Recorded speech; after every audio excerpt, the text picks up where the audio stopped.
മകരജ്യോതി തെളിയാൻ മണിക്കൂറുകൾ മാത്രം ബാക്കി നിൽക്കെ ഇവിടെ പുല്ലുമേട്ടിൽ ലക്ഷക്കണക്കിന് പതിനായിരക്കണക്കിന് ഭക്തരാണ് മകരജ്യോതി കാത്തിരിക്കുന്നത്.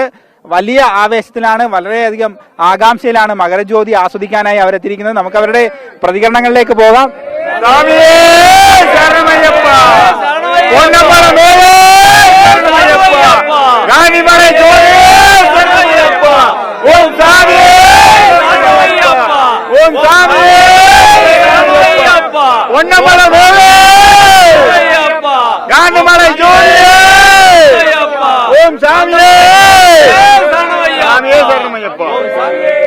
നമുക്ക് ഇവിടെ നിന്ന് നോക്കുമ്പോൾ അകലെ സന്നിധാനം മഞ്ഞ് മൂടി കിടക്കുകയാണ്. ഇപ്പോൾ മകരജ്യോതി ഇവിടെ നിന്ന് കാണുന്ന ആൾക്കാർക്ക് ആ മഞ്ഞ് ചെറിയ രീതിയിൽ തടസ്സമാകുമെന്ന് നിശ്ചയമാണെങ്കിലും ഇപ്പോൾ ഉള്ള മഞ്ഞ് മകരജ്യോതി സമയമാകുമ്പോഴത്തേക്ക് പോകുമെന്ന് തന്നെയാണ് നമ്മുടെ വിശ്വാസം.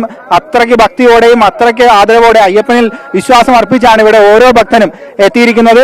ആദ്യമായി ഇവിടെ നിന്നും മകരജ്യോതി ആസ്വദിക്കാനായി എത്തിയ നിരവധി ആളുകളും നമുക്കൊപ്പമുണ്ട്. നമുക്ക് അവരുടെ കൂടി പ്രതികരണങ്ങളിലേക്ക് പോകേണ്ടതായിട്ടുണ്ട്. കാണാൻ കൂടുതൽ അടുത്ത് കാണാൻ പറ്റുന്നുണ്ട്. പിന്നെ വരവ് പോക്കൊക്കെ വളരെ എളുപ്പമാണ്. ഞങ്ങള് പരുന്തുംപാറ പാഞ്ചാലിമേട് അവിടുന്ന് കണ്ടിട്ടുണ്ട്. അവിടുന്ന് കാണാൻ ബുദ്ധിമുട്ടാ. ഇവിടെ പോയായിരുന്നു. അല്ല, ഞങ്ങള് ഇത് കാണാനായിട്ട് തന്നെ വന്നതാ.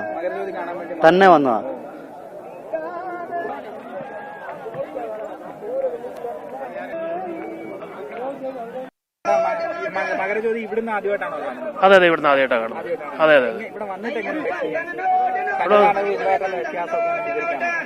സന്നിധാനത്ത് ഇവിടെ തിരക്ക് ഇപ്രാവശ്യമാണ് ഇത്ര കൂടുതൽ തിരക്ക് വരുന്നിരിക്കുന്നത്.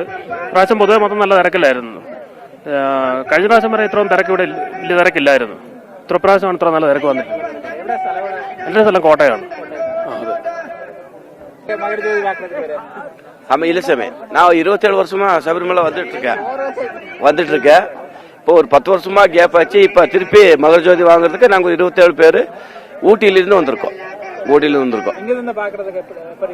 சாமி, எப்பவுமே நாங்கள் வந்து மகரஜோதி பார்க்கணும்னா புல்மேட்லேருந்து தான் பார்ப்போம். வேற எங்கேருந்து இது வரைக்கும் நாங்கள் பார்த்ததில்லை. இது வரைக்கும் வந்தேன்னா புல்மேட்லேருந்து தான் பார்ப்போம்.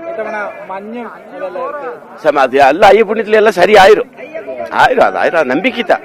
இவ்வளவு நேரம் கஷ்டப்பட்டு நம்ம வந்துட்டு அவரை விட்டுருவாரா? கண்டிப்பா பார்த்தரலாம். அது സന്തോഷமான விஷயம். ഓക്കെ. ശബരിമല അയ്യപ്പസ്വാമിയുടെ അനുഗ്രഹത്തിന്റെ പൂർണ്ണതയിലെത്തുക ആ മകരവിളക്ക് ദർശനം പൂർത്തിയാക്കുമ്പോൾ തന്നെയാണ്. ഇതാ മകരവിളക്ക് ദർശനം കാത്ത് ആയിരക്കണക്കിന് ആളുകളാണ് പുല്ലുമേട്ടിൽ എനിക്കൊപ്പം ഉള്ളത്. ക്യാമറാമാൻ വിനു കാഞ്ഞിരപ്പള്ളിക്കൊപ്പം നന്ദുഷ എസ്, മാതൃഭൂമി ന്യൂസ്.